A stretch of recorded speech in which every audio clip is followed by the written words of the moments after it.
Hello everyone, so welcome to my channel Academy Villa. I am Astos and let's begin today's class. So आज की जो video है उसमें मैं आपके लिए लेकर आ गया हूँ जो चैप्टर 4 है क्लास 11 की इंग्लिश की बुक का, उसके क्वेश्चन आंसर्स को हम आज डिस्कस करने वाले हैं इस वीडियो में। और इसके पहले अगर आप चैप्टर 4 की जो वीडियो आपने नहीं देखी है तो उसकी वीडियो की लिंक जो है इस वीडियो के डिस्क्रिप्शन में आपको दे दूंगा, आप उसको जाके गो थ्रू कर लेना ताकि आपको इस चैप्टर के बारे में सब कुछ पता चल जाए कि इस चैप्टर में हुआ क्या था और ये चैप्टर किस चीज़ के रिगार्डिंग है। तो चलिए शुरू करते हैं इसके क्वेश्चन आंसर्स को। तो मैंने इस वाले चैप्टर के क्वेश्चंस में ना आपका जो एक और सेक्शन आता है जिसमें work in small groups and discuss this questions है ना, उस टाइप के जो क्वेश्चंस होते हैं उसको थोड़ा मुझे ज़्यादा इंपॉर्टेंस लगा उसका, तो इसलिए मैंने इस वीडियो में डिस्कस किया है। तो चलिए देख लेते हैं। पहला क्वेश्चन जो है, does democracy have anything to do with freedom.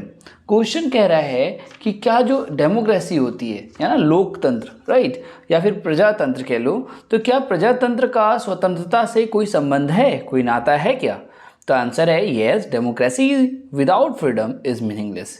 Democracy से आपके मन में क्या आता है, पहले तो ये जान लो। डेमोक्रेसी का मतलब होता है सबको इक्वल राइट्स, यानी कि हमारे देश में यानी प्रजातंत्र है ना, लोगों का शासन।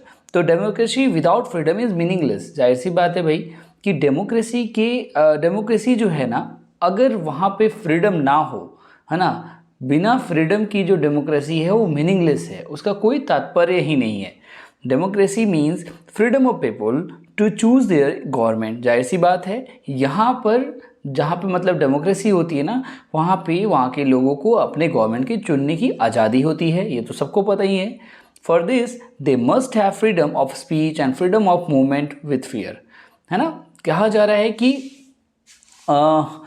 यहाँ पर है ना, इसके वैसे डेमोक्रेसी वाले जगह पे क्या होता है, उनके पास आज़ादी होनी चाहिए कि वो बोल सके, और उनका ये भी आज़ादी होना चाहिए कि वो डर में ना रहें, है ना। मूवमेंट विथ फियर, इस चीज़ की यहाँ पे विद नहीं होगी, विदाउट होना चाहिए। मूवमेंट विदाउट फियर यानी बिना डर भय के वो घूम सके इधर उधर, उसकी पूरी आज़ादी होनी चाहिए। चलिए अगला क्वेश्चन क्या है कि in democracy citizens role is of utmost importance how. कहा जा रहा है कि भाई प्रजातंत्र में ना नागरिक की जो भूमिका है वो अत्यंत महत्वपूर्ण होती है। ऐसा क्यों कहा गया है, कैसे? तो in democracy citizens have the power to choose their representative. Representative का मतलब होता है प्रतिनिधित्व करने वाला जो होता है। ऑब्वियसली जो गवर्नमेंट है हमारा रोल मॉडल, उसको चुनने की हमें हमारे नागरिकों की आज़ादी होती है डेमोक्रेसी में। It is very important that they use this power most judicially. भाई ये बहुत इंपॉर्टेंट है कि न्यायिक तौर पे जुडिशियली, यानी कि लोगों को ये आज़ादी होती है, उनके पास ये ताकत है कि वो लोगों को चुन सके, है ना, उसका इस्तेमाल कर सके जो उनको शक्तियाँ मिली हैं। They should also see that their representatives are doing their duty in the right way. इनको ये भी देखना चाहिए मतलब डेमोक्रेसी में कि भाई उनका जो रिप्रेजेंटेटिव है, जिसको उन्होंने नेता चुना है, जो भी प्रतिनिधित्व कर रहा है, वो सही से सही ढंग में काम कर रहा है कि नहीं कर रहा है। ओके, चलो अगला क्वेश्चन है कि why are fundamental rights important to us. तो भाई जो हम कहते हैं ना मूल अधिकार, हमारे जो बेसिक फंडामेंटल राइट्स हैं, उसका हमारे जीवन में क्या महत्वपूर्णता है ना। A citizen has fundamental right. पहले तो हमें पता है कि हर एक नागरिक के मूल अधिकार हैं, उनके कुछ अधिकार हैं, राइट्स हैं। They are important to be a free citizen of a country. ये हमारे लिए इसलिए इम्पॉर्टेंट है, इससे हमें ये पता चलता है कि हाँ भाई हम इस देश के एक स्वतंत्र नागरिक हैं। If a person has no fundamental rights, he is not a citizen। जाहिर सी बात है, अगर किसी इंसान के पास कोई मूल अधिकार नहीं है तो भाई वो तो भाई एक तरीके से वो सिटीजन ही नहीं है, वो नागरिक ही नहीं है ना। ही और सी इज़ अ स्लेव। ओके, हम ऐसा भी बोल सकते हैं कि भाई जब उसके पास कोई भी अथॉरिटी नहीं है, कोई भी फंडामेंटल राइट्स नहीं है, तो वो तो भाई एक स्लेव हो गया, वो तो एक गुलाम हो गया, है ना।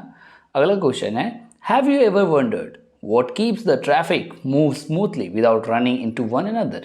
अच्छा चलो एक बिल्कुल बेसिक सा क्वेश्चन पूछा इन लोगों ने कि क्या आपने कभी ऐसा सोचा है कि भाई जो ट्रैफिक होता है वो स्मूथली रन कर रहा होता है, भले ही एक तरीके से बात किया जाए कि यातायात यानी कि बिना एक दूसरे से टकराए, बिना एक दूसरे से टच में आए, वो स्मूथली रन कैसे कर रहा होता है। तो आंसर है कि yes I know it move smoothly because it obeys the rules of the road. जाहिर सी बात है, अगर जहाँ पर रूल्स फॉलो किए जाएंगे वहाँ एक्सीडेंट्स नहीं होंगे। रूल्स बनाए क्यों गए हैं? कि उसको फॉलो किए जाएं, और ऑब्वियसली बनाए जाते हैं ताकि एक्सीडेंट से बचा जाए। तो ऐसे ही है कि अगर हम रूल्स फॉलो करते हैं तो स्मूथली सब कुछ रन होगा। If vehicles and pedestrians did not obey the rules of the road, there would be confusion and accidents. Obviously, ये बिल्कुल ऑब्वियस बात है कि व्हीकल्स वाले जो हैं और जो पेडेस्ट्रियन यानी कि जो टहल रहे होते हैं, रोड पे सड़क पे चल रहे होते हैं, फुटपाथ वाले जो लोग होते हैं, अगर वो रूल को फॉलो ना करें, है ना, ओबे नहीं करेंगे, तो क्या होगा, कन्फ्यूज़न होगा और साथ ही साथ एक्सीडेंट्स तो होना लाजमी है। अगले क्वेश्चन पे चलते हैं, जो हमारा मेन क्वेश्चन स्टार्ट होता है, जो है पहला, वो जो है Why did the old lady refuse to walk on the pavement? देखो भाई, अब हमारी कहानी से रिलेटेड वाले क्वेश्चन शुरू हो गए हैं। पहले तो जो थे वो जनरल क्वेश्चन थे। तो कहा जा रहा है कि जो बूढ़ी औरत थी वो पेवमेंट पे चलने से क्यों मना कर दिया उसने, है ना। पेवमेंट यानी कि जो भी रोड वाले साइड में बगल में जिस फुटपाथ वाला एरिया होता है उस पर चढ़ने से क्यों मना कर दिया। तो उसने कहा she refused to walk on the pavement because she believed she had got the liberty to walk where she liked. देखो भाई, इस चैप्टर में बहुत अच्छी चीज़ पे चर्चा की गई है कि लेखक जो है वो दिखाना चाहता है कि देखो भाई, फंडामेंटल राइट्स मिला है, हमें मूल अधिकार मिला है, लेकिन हम उसको सही तरीके से यूज करें, है ना। हमारे जो अधिकार हैं उसको सही मायने में यूज करें। ऐसा नहीं कि भाई अधिकार है तो हम कुछ भी करेंगे, हमें आज़ादी है तो हम वो करेंगे, नहीं, ऐसा नहीं। लिमिटेड अमाउंट में, जैसे कि ये औरत को ही ले लो, वो कह रही है कि नहीं भाई, मैं पेमेंट पे नहीं चलूँगी, मैं बीच सड़क में चलूँगी, मेरे को आज़ादी है कि मैं डेमोक्रेटिक कंट्री की एक औरत हूँ, नागरिक हूँ, और मेरे को आज़ादी है कि मैं जहाँ मन करे वहाँ चलूँ। लेकिन भाई एक बात बताओ, आप बीच के सड़क के बीचों बीच चलोगे तो ऑब्वियसली एक्सीडेंट्स होंगे, जाम लग जाएगा। तो ये वो गलत कर रही है। तो इसीलिए मतलब उसने मना कर दिया कि मैं नहीं चलूँगी क्योंकि मेरे को आज़ादी है, मैं रोड के बीच में चलूँगी। अगला question, how did she cause a chaos. तो किस तरीके से उसने सभी लोगों के लिए अव्यवस्था पैदा कर दी, है ना। चलो, by walking in the middle of the road she disobeyed the rule of the road. बिल्कुल, जिस वजह से वो बीच में चल रही थी उस वजह से उससे क्या हुआ कि रोड का जो रूल्स है वो डिसोबे किया गया, उसका हनन किया गया। एंड कॉज कन्फ्यूजन, जिस वजह से लोगों के बीच में कन्फ्यूजन पैदा हो गई कि यार आखिर में हम रोड पे हैं कि वो पेवमेंट पे है, ऐसा करके, है ना। Everybody was getting in everybody's else way. मतलब इससे क्या हो रहा था, लोग एक दूसरे की रास्ते में आने लगे कि भाई ये इधर से साइड लेके चले जाते हैं, तब तक पता चला वो दूसरी साइड में चला गया, ऐसे करके वो एक दूसरे से मतलब रॉन्ग वे में जाने लगे, कहना है कि मतलब। अगला question, how has the author define liberty. लेखक ने आज़ादी, लिबर्टी, आज़ादी को किस तरीके से डिफाइन किया है। तो the author is define liberty as a social contract. तो देखो भाई, सोशल कॉन्ट्रैक्ट का मतलब होता है कि एक तरीके से अनुबंध, हिंदी में तो एग्जैक्ट देखा जाए, लेकिन कॉन्ट्रैक्ट आप समझते हो ना, कॉन्ट्रैक्ट पे वर्क किया जाता है। तो लेखक ने स्वतंत्रता को एक सामाजिक अनुबंध के रूप में परिभाषित किया है। It is an adjustment of interest. यह जो है ना, जो हित होते हैं, हित यानी कि आपकी जो चाह है, इंटरेस्ट, आपका जो इंटरेस्ट है, तो इंटरेस्टों का एक एडजस्टमेंट है, ठीक है। अगला question, you have submitted to a curtailment of private liberty in order that you may enjoy a social order which makes you liberty a reality. What does the author mean? यहाँ पे बता दूँ, curtailment का मतलब होता है कटौती, ठीक है ना। तो क्वेश्चन में कहा जा रहा है कि आप अपनी निजी स्वतंत्रता को इसलिए कम करने के लिए मान गए ताकि आप एक ऐसी सामाजिक व्यवस्था का आनंद उठा सके जिससे आपकी स्वतंत्रता वास्तविक बनती है। कहने का मतलब है कि होता है ना, ये लाइन जो लिखी है इसके बारे में ही समझाना है। तो चलिए बेसिक डिफाइन में बताते हैं, डेफिनेशन में। तो इसका आंसर है कि liberty is not entirely A private matter. देखो भाई, आज़ादी जो है ना, सबको आज़ादी मिली है, सबको राइट्स है, सबको अधिकार है, लेकिन ये बिल्कुल पूरी तरीके से प्राइवेट मैटर नहीं है। कहने का मतलब कि भाई आपके लिए ही नहीं बना है ना। आप अब खुश रहो, पता चले दूसरों को नुकसान पहुंचा रहे हो। आपको आज़ादी है कि आप बहुत तेज़ आवाज़, मतलब आप गाना बजा सकते हो, लेकिन पता चले आप इतनी तेज़ आवाज़ में गाना बजा रहे हो कि बगल वालों को परेशानी हो रही है। तो ये जो कहा जा रहा है कि लिबर्टी तो है आपको, लेकिन अपना प्राइवेट कंसर्न सोच के ऐसे दूसरों को नुकसान नहीं पहुँचाना। वी लिव इन सोसाइटी, देखो वही बात आ गई, हम सोसाइटी में रहते हैं, समाज में रहते हैं। So no man's liberty should take away another man's liberty. तो भाई ऐसा भी नहीं होना चाहिए कि आपकी आज़ादी का मतलब आप दुरुपयोग कर रहे हो और दूसरे की लिबर्टी का, दूसरे की आज़ादी भी छिन रही है। जैसे कि दूसरों को भी तो आज़ादी है ना कि वो उनका आसपास का वातावरण शांत होना चाहिए, या फिर वो चाहते हैं कि मतलब जैसे बूढ़े बुजुर्ग है वो चाहेंगे कि उनकी आज़ादी क्या है कि भाई मैं शांत जगह पे रहूं, तो जो वहाँ रह रहे हैं वो दूसरों की वजह से परेशान हो रहे हैं, तो वो उनका भी हनन हो रहा है ना एक तरीके से, तो इसको भी ध्यान में रखना चाहिए। By so doing everybody will enjoy social order and peace. अगर ऐसा करते हैं तो सभी लोग बिल्कुल सामाजिक रूप से मतलब नियम कानून बने रहेंगे और शांत रहा करेंगे। अगला question, what is the danger the author is referring to in paragraph 2। मतलब यहाँ पे ए लेटर गलत लिखा गया, मतलब पैराग्राफ 2 में डेंजर का मतलब ऑथर ने क्या रेफर किया है। The author is referring to the danger of chaos like the one the old lady cause by disobeying the rule of the road.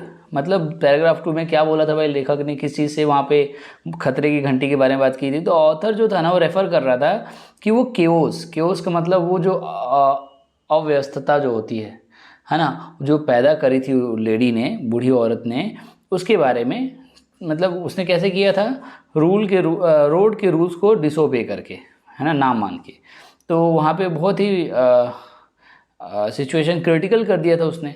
If everybody wants unlimited liberty there will be chaos. Obviously बात है कि हर एक इंसान अगर चाहे कि नहीं भाई मेरे को आज़ादी है, मैं हर कुछ करूँगा मेरा जो मन करे, तो इस वजह से तो भाई कोई भी चीज़ सही ढंग से नहीं होगी और सब लोग परेशान हो जाएंगे। अगला question, how is liberty A social contract. तो कहा जा रहा है कि किस तरीके से आप मानते हैं कि आज़ादी जो है ना एक सामाजिक अनुबंध है, कैसे। Liberty is social contract in the sense that no individual will trample over the liberty of anyone else. तो यहाँ पे ट्रैम्पल का मतलब होता है रौंदना। तो किस तरीके से कहा जा रहा है कि आज़ादी जो है ना सामाजिक अनुबंध है। तो आंसर है कि लिबर्टी जो है ना एक तरीके से नो इंडिविजुअल विल ट्रैम्पल, मतलब इसमें बोला जाता है कि भाई ऐसा है कोई भी एक सिंगल जो व्यक्ति है ऐसा नहीं हो सकता है कि वह अपनी किसी और की स्वतंत्रता को रौंद नहीं सकता है, ठीक है, अपनी आज़ादी को ध्यान में रखते हुए दूसरों को भाई परेशान नहीं कर सकते ना। तो इस तरीके से लिबर्टी जो है सोशल कॉन्ट्रैक्ट है। अगला क्वेश्चन पे चलते हैं हम। Are the rights of the people less important than the rights of the nation. बिल्कुल नहीं यार, ऐसा थोड़ा है कि राष्ट्र का जो अधिकार है ना, हमारे देश का जो अधिकार है उससे थोड़ा कम होगा क्या राइट ऑफ द पीपुल, लोगों का जो अधिकार है क्या वो राष्ट्र के अधिकार से कम है? नहीं भाई, no the rights of the people are as important as the rights of the nation, दोनों एक समान है। चलिए अगला question, why could not the author read his book during his rail journey, है ना। कहने का मतलब क्या है कि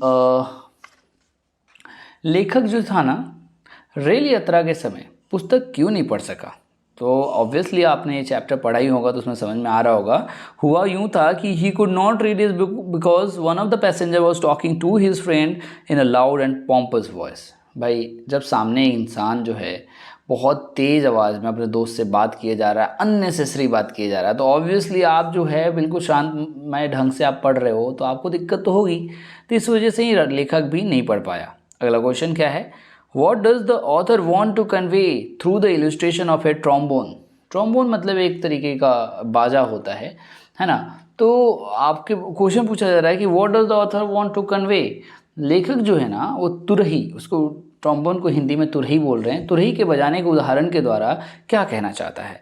तो इसमें केस था चैप्टर में कि बहुत लाउड आवाज़ में ये आवाज़ बजाई जा रही है ना, इस बाजे को बजाया जा रहा है। तो उससे क्या ऑथर बताना चाहता है, want to say that everybody is right to enjoy themself. भाई सबको अधिकार है कि वो अपने आप का और मनोरंजन करे, एंजॉय करे, so long as they do not disturb others. भाई तब तक करो दूसरे को डिस्टर्ब नहीं होना चाहिए, तब आप सही ढंग से कर रहे हो, अदरवाइज आप तो भाई अपना एक तरीके से राइट्स का दुरुपयोग कर रहे हो। चलो अगला question, what two types of reading does the author refer to. लेखक ने 2 टाइप की रीडिंग के बारे में बात की है, वो क्या है जान लेते हैं। हाउ आर दे डिफरेंट, और किस तरीके से वो दूसरे से डिफरेंट है। तो जो लेखक है ना उसने 2 तरीके की जो बात की है वो है reading for pleasure and reading as a task. भाई जाहिर सी बात है, प्लेजर का मतलब होता है आनंद।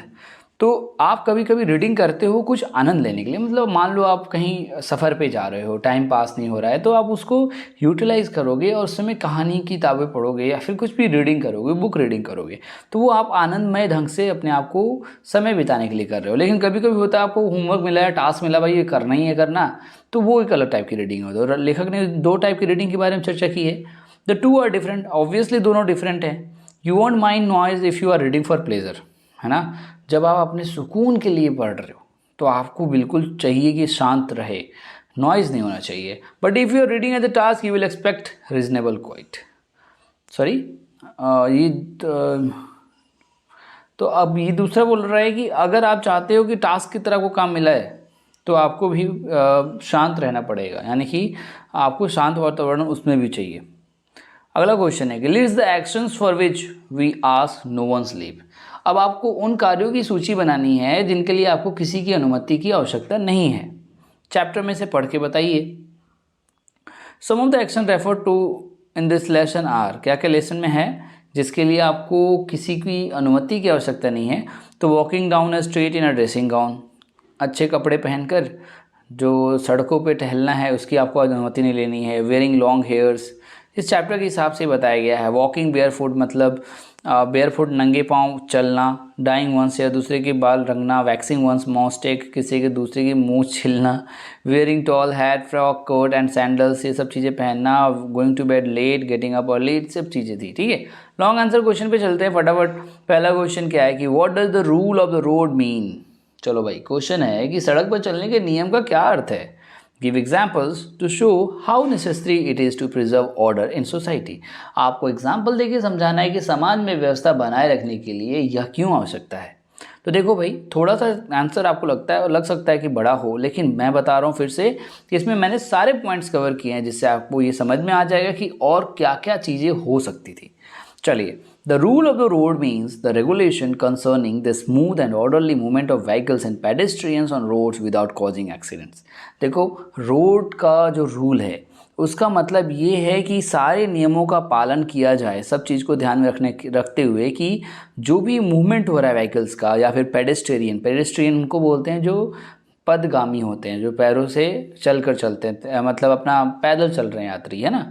तो जो स्मूथ मूवमेंट हो व्हीकल्स और पेडेस्ट्रियन का विदाउट कॉजिंग एक्सीडेंट, बिना किसी एक्सीडेंट के, तो यही होता है कि रूल ऑफ रोड का मतलब यही होता है कि बिना किसी दुर्घटना के सब लोग स्मूथ मूवमेंट होते रहे। फॉर एग्जांपल अगर बात कर ले, in India we are suppose to keep to our left. हमें इंडिया में क्या समझाया जाता है कि भाई हम अपने लेफ्ट में चलें, ठीक है। If you want to overtake a vehicle और a pedestrian we must do it from the right side. ये भी आपने सीखा होगा कि अगर आप किसी को ओवरटेक करना चाहते हो चलने के दौरान तो आपको ये मस्ट है कि राइट साइड से उसको ओवरटेक करो। In cities there are different lanes for pedestrian, light vehicles and heavy vehicles so that no accident takes place।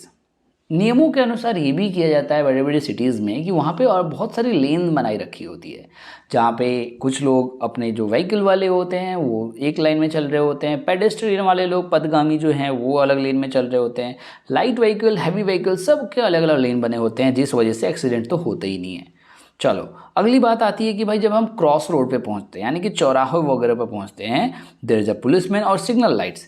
या तो वहाँ पे पुलिसमैन को खड़ा किया जाता है या फिर सिग्नल लाइट्स होते हैं जिसके हेल्प से ट्रैफिक को रेगुलेट किया जाता है। When the policeman raises his hand और the red light is on every vehicle must stop so that vehicle from the other channel may move. देखो, होता यही है ना कि अगर क्रॉस चौराहों पे अगर इंसान जो ट्रैफिक पुलिस खड़ा है या फिर लाइट चल रही है उसके बिहाफ पे एक साइड की गाड़ियों को रोक दिया जाता है ताकि दूसरे चैनल की जो गाड़ियाँ आ रही होती हैं उनको जाने दिया जाए। इस तरीके से स्मूथ मूवमेंट होते रहता है। Some people do not care for this rules because they are in hurry. कभी कभी तो ऑब्वियसली पता है जल्दीबाजी में है भाई, हमने क्या किया, रूल को फॉलो नहीं किया और हम रूल ब्रेक करके चल पड़े। But they are likely to cause confusion and accidents. और होता क्या है, इस वजह से जो लोग खड़े हैं या फिर जिनको सिग्नल मिल चुका है कि तुम्हें चलना है वो चल पड़े और पता चले आपको रुकना था और आप भी निकल गए, तो जो चल पड़ा है ऑलरेडी आपके सामने से वो कंफ्यूज हो जाएगा और ऑब्वियसली कन्फ्यूजन में एक्सीडेंट्स हो ही जाते हैं। Then hurry proves to be very costly. और ऑब्वियसली होगा क्या कि ये जो जल्दबाजी थी वो बहुत महंगी पड़ेगी। So this rules are mean to help people and not harass them.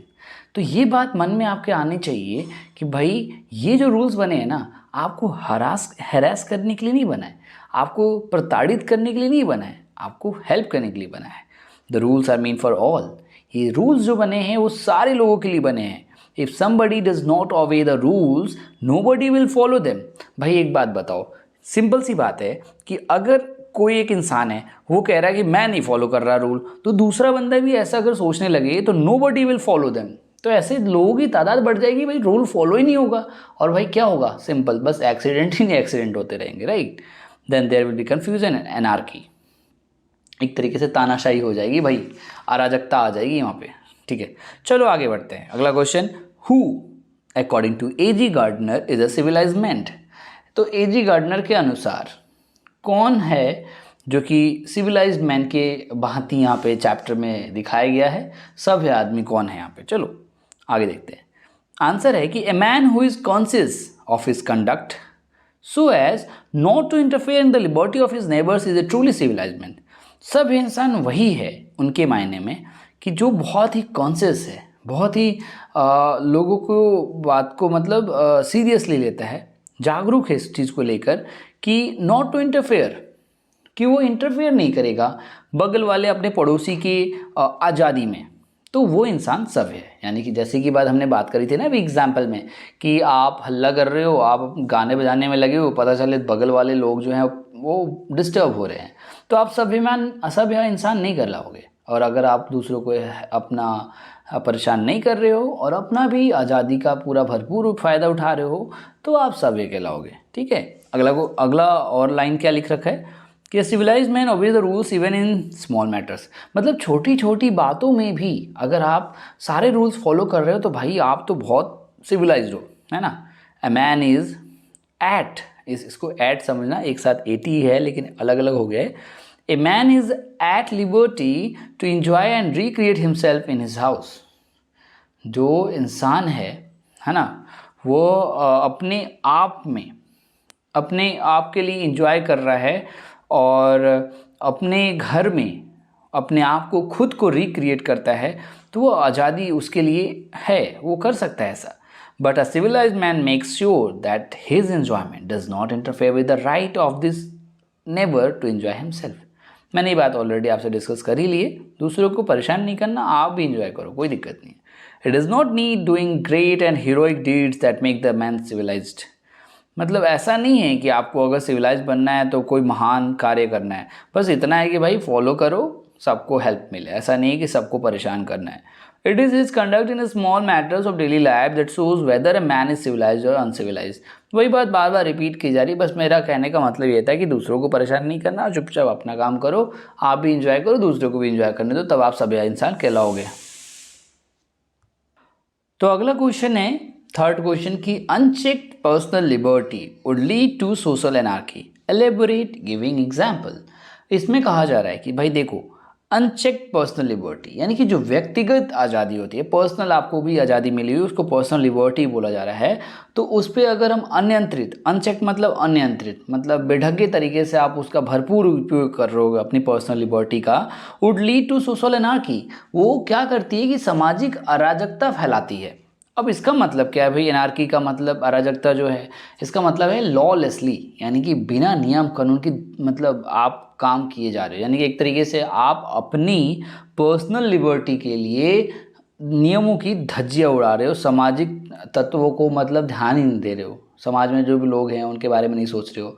तो इसके बारे में एग्जाम्पल देके समझाइए, इलेबोरेट कीजिए, राइट। तो आंसर है unchecked personal liberty is neither feasible nor desirable. देखो भाई, ये फिजिबल नहीं है, ये एक तरीके से एग्जिस्ट नहीं कर सकती है, आपको नहीं करना चाहिए और ना ही इसकी ज़रूरत है। If everybody had their way to do what they like there would be chaos. यही बात हमने पहले भी डिस्कस की थी कि जो लोग जो चाहते हैं अगर वो करने लगे तो भाई हर जगह अव्यवस्था ही रहेगी। Let us take the example of the traffic on the public highway. Example ले लो पब्लिक हाईवे पे ट्रैफिक का, everybody is right to use it, सबका यूज़ करने का अधिकार है। But if there were no rules everyone would like to walk or drive in the middle of the road. भाई जब रूल नहीं होंगे, मान लो कि हमने बोल रखा है कि भाई हमेशा लेफ्ट में चलना है, अभी रूल को कोई फॉलो नहीं कर रहा, लेट्स सपोज सब बीच में चलने लगेंगे, होगा क्या, लंबी लाइन लग जाएगी, जिसको जहाँ मन करे वहाँ गाड़ी घुसेड़ दे रहा है, और हो क्या रहे, चारों तरफ अफरा तफरी का माहौल बन जाएगा। This could be collision not only between vehicle coming from opposite side but even between slow and fast moving vehicles moving in the same direction. ये बस इस वजह से क्या होगा, ऑब्वियसली जो बात बोली इसने सही बोली है कि इसमें बस आमने सामने वाली गाड़ी है उसमें भिड़त नहीं होगी, साथ ही साथ आप साथ में चल रहे हो ना एक लाइन में, एक साइड से, उस डायरेक्शन में भी एक दूसरे को गाड़ी ठोकने लगेंगी एक तरीके से। क्यों? क्योंकि भाई ये बीच में चल रही है, कोई रूल फॉलो नहीं कर रहा है, आप वहीं के वहीं फंसे पड़े रहोगे, है ना। Even now we see that whenever people flout the rule of the road there are jams and accident. ये तो होना ही होना है, जैम और एक्सीडेंट होते हैं। In our daily life we will have no peace. हमारे जो दैनिक जीवन होगा उसमें कोई शांति नहीं रहेगी। If someone like to use a loud speaker his neighbour may have no rest. अगर एक इंसान लगा पड़ा है कि भाई मेरे को तो लाउड स्पीकर यूज करना ही करना है, तो बगल वाले को तो भाई कोई चैन ही नहीं मिलने वाला, उनको आराम ही नहीं मिलेगा। Students will not be able to concentrate on their studies और everybody will try to outdo the other in making a noise, है ना। तो वही बात है कि बच्चे पढ़ नहीं पाएंगे, लोग बाहर निकल के बहुत परेशान हो जाएंगे, है ना। That is why there are laws to curtail individual freedom on to the extent that there is order in society. इसीलिए रूल्स रेगुलेशन बनाए गए हैं कि भाई सोसाइटी में आप अपना पर्सनल मतलब फ़ायदा देखकर, पर्सनल आज़ादी के बारे में सोच के दूसरों को परेशान ना कर सके, इसी रूल्स बनाए जाते हैं। चलो अगला क्वेश्चन है कि our personal liberty of action is restricted by other people's liberty, how. अब यहाँ पे क्वेश्चन पूछा जा रहा है कि हमारा जो कार्य करने की व्यक्तिगत आज़ादी है दूसरों की आज़ादी से सीमित हो जाती है, कैसे। चलिए दो तीन एग्जाम्पल देके समझाने हैं। जैसे कि एजी गार्डनर ने जैसा समझाया था, has rightly pointed out liberty is not an entire personally affair. एक तरीके से आज़ादी जो है ना व्यक्तिगत इंडिविजुअल नहीं है। कहने का मतलब आप अकेले अपने बारे में सोच के नहीं कर सकते, आज़ादी नहीं हो। It is a social contract. ये एक ऐसी चीज़ है कि जो समाज के बारे में सोच के करना पड़ेगा तुम्हें, है ना। It is an adjustment of interest. आपकी जो इच्छा शक्ति है, जो आपका इच्छा है, उसको एडजस्ट करके चलना पड़ेगा, जो आपकी इंटरेस्ट है। If a person has his liberty so do others. अगर एक इंसान के पास आज़ादी है दूसरों के पास भी तो है। So we all have to reach a compromise. हमें समझौता करके चलना पड़ेगा। Everybody agrees to curtail their liberty so that others में एंजॉय देयर लिबर्टी। हर किसी को अपने आज़ादी में थोड़ी सी कटौती कर लेनी चाहिए ताकि दूसरे को भी तो आज़ादी का भरपूर फ़ायदा मिल पाए। For example, a passenger in a train has a liberty to talk to his friend, so the former passenger should not speak so loudly that the other passenger is unable to concentrate। मतलब जो train में इंसान व्यक्ति travel कर रहा है उसको आज़ादी है कि भाई वो अपने दोस्त से बात कर सकता है, लेकिन ऐसा मत करो भाई कि दूसरे लोग परेशान हो जाए कि वो किसी चीज़ में कंसंट्रेट ही ना कर पाए, है ना। A person wants to listen to song on his radio at night. रात में उसको मन है अपने समय में रेडियो पे गाना सुने। He has an absolute right to do so but he must see that his enjoyment does not disturb his neighbours. देखो भाई तुम सुनो, नेबर को नहीं परेशान करो। सिमिलरली वाइल वॉकिंग और driving on the road we should let other driver and walk too. भाई आप रोड पे चल रहे हो तो ऐसा नहीं है कि सारी सड़क आपकी ही है, दूसरों को भी टहलने दो, चलने दो। No one has a right to block the road and hinder others from using the road. ऐसा नहीं है कि भाई आप रोड रोक दो, जाम कर दो और कहोगे नहीं यार मेरा रोड है मैं ही चलूँगा इस पर, ऐसा नहीं है। He has to walk or drive in such a way that other may enjoy their liberty and use it also. तो उसे इस तरीके से चलना चाहिए रोड पे, ऐसे नियमों का पालन करना चाहिए कि दूसरों को भी रास्ता मिले, क्योंकि उनको भी उतना ही हक है कि वो भी उस रोड को उतना ही यूटिलाइज कर सके। फिफ्थ क्वेश्चन है कि how can we enjoy personal liberty and also respect the liberty of our neighbours, give example. अब ये पड़ोसी वाली बात आ गई कि आप कैसे अपना पर्सनल लिबर्टी भी एंजॉय कर सकते हो और दूसरे की भी लिबर्टी जो है, आज़ादी है, उसके बारे में भी ध्यान रख सकते हो। एग्जाम्पल के लिए तो आंसर है कि we live in a civilise society. भाई हम सब है सोसाइटी में, समाज में रहते हैं। And we enjoy some rights. हम कुछ अधिकारों का उसका अनुसरण भी करते हैं। एग्जाम्पल उसका एक तरीके से उसे फील भी करते हैं, उसका आनंद भी उठाते हैं। We are free citizens and not slave. भाई हम गुलाम तो हैं नहीं, हम भी स्वतंत्र नागरिक हैं। और freedom and rights are protected by our constitution. हमारे जो फ्रीडम है, हमारी जो आज़ादी है, हमारे जो अधिकार हैं, वो हमारा उसको कौन प्रोटेक्ट कर रहा है? हमारा संविधान। But being civilised citizens we have some duties also. देखो भाई सभ्य नागरिक होने के नाते हमारे कुछ नियम हैं, मतलब कर्तव्य हैं, ड्यूटीज़ हैं। We have a right to live, we have a right to life. जीने का हमें भरपूर अधिकार है। So do all the people. और इस तरीके से सारे लोगों को भी है। So we must respect the others right to life also. हमें दूसरों के भी जीने के हक को, है ना, रिस्पेक्ट करना चाहिए। It is our duty to see that our enjoyment of our liberty does not interfere with others। ये मैंने बता दिया है। No doubt there are so many things that we can do as we please without causing inconvenience to other. ये इसमें कोई दो राय नहीं है कि यहाँ पे बहुत सारे तरीके हैं जिस तरीक़ों से आप अपने आप को खुश कर सकते हो बिना किसी को कोई परेशानी पैदा किए, है ना। We can dress our self the way we like. चलो भाई, हम अपने हिसाब से अपने आप को ड्रेस कर सकते हैं, बहुत सुंदर दिख सकते हैं बिना किसी को कुछ कहे। But we should not make so much noise as to disturb other. भाई हल्ला नहीं करना है, बहुत अच्छा कपड़ा पहन लिया मैंने, ऐसे करके चिल्लाना नहीं है कि दूसरों को परेशानी हो, right. If a person wants to smoke, भाई देखो किसी को स्मोक करना है, it is his personal choice, वो तो आपका पर्सनल फंडा है ना। He can smoke at home, तुम भाई अपने घर पे करो ना, but he should see that his smoking in a bus or public place does not offend or harm others. देखो भाई, ऐसा पता चले एक बंदा है उसको अच्छा लगता है स्मोकिंग करना, वो आया आपके मुंह के सामने स्मोक करने लगा और धुआं आपके मुंह पे छोड़ने लगा, क्या अच्छी बात है? Is it a kind of civilise person criteria you can say? नहीं, तो वो गलत कर रहा है। Whether there is a law or no law against an action, a civilized person respects the feeling of his neighbor and respects their liberty by restraining himself। ठीक है, कुल मिला के वही बात की जा रही है कि देखो भाई, आपको अपने अधिकार के लिए दूसरे की क्षति नहीं पहुंचानी है। लास्ट क्वेश्चन है, a reasonable consideration for the right और feeling of others is the foundation of social conduct. How? कहने का मतलब है कि दूसरे लोगों के अधिकारों या भावनाओं को ध्यान में रखना ही सामाजिक आचरण की नींव है। कैसे? भाई एक ही क्वेश्चन को बार बार रिपीट किया जा रहा है बट अलग अलग तरीक़ों से फिर से बोला जा रहा है, मतलब कि आप दूसरे लोगों के अधिकारों और भावनाओं को ध्यान में रखते हैं, यही सामाजिक आचरण की नींव है ना, फाउंडेशन है। कैसे? तो आंसर है कि no elaborate laws can be made to regulate our social conduct. Our social conduct is governed by tradition and personal behaviour. मतलब कोई ऐसा लॉ नहीं बना हुआ है जो हमारे इस सोशल कंडक्ट को, हमारे जो आचरण है, सामाजिक आचरण है, उसको एक तरीके से उसका व्याख्या कर पाए। हाँ, ऐसा कोई नियम नहीं बना, लेकिन ऐसा है कि our social conduct is governed by tradition. हमारा जो सामाजिक आचरण है एक तरीके से आप कह लीजिए, है ना, वो जो है एक तरीके से क्या है, वो किससे बना हुआ है? ट्रेडिशन, जो पहले की धारणाएं आती जा रही हैं, या फिर पर्सनल बिहेवियर, हमारा जो व्यवहार होता है उसके भी यहाँ पे बना होता है। एग्जाम्पल के लिए ले लीजिए कि someone in my neighbours family is seriously ill. मान लो कि हमारे पड़ोस में बहुत बीमार एक इंसान है। There is no law to stop me from celebrating my birthday. ऐसा कोई नियम नहीं है कि भाई मेरे को अपने बर्थडे सेलिब्रेट करने से रोक सके। ठीक है, बगल वाले को बीमारी है, चलो ठीक है, fun and frolic, but being a good neighbour, लेकिन एक अच्छा पड़ोसी होने के नाते आई, है ना, must have a reasonable consideration for the feeling of my neighbour. लेकिन मैं एक अच्छा नागरिक और एक अच्छा पड़ोसी होने के नाते ये मेरा कर्तव्य है कि मैं उस बगल वाले पड़ोस के जो बीमार व्यक्ति है उसके फीलिंग की मैं कद्र करूं, और उस हिसाब से I should tone down my celebration in such a way that my neighbours feelings are not hurt.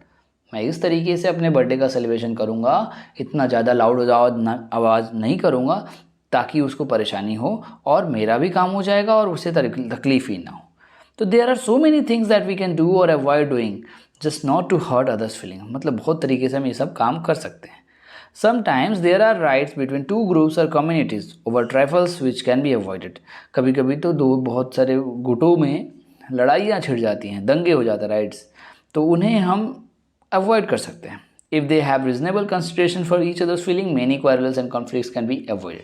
अगर हम एक दूसरे की कदर करने सीख जाते हैं तो भाई दंगे फसाद तो होंगे ही नहीं, ये सब चीज़ों को हम अवॉइड कर पाएंगे।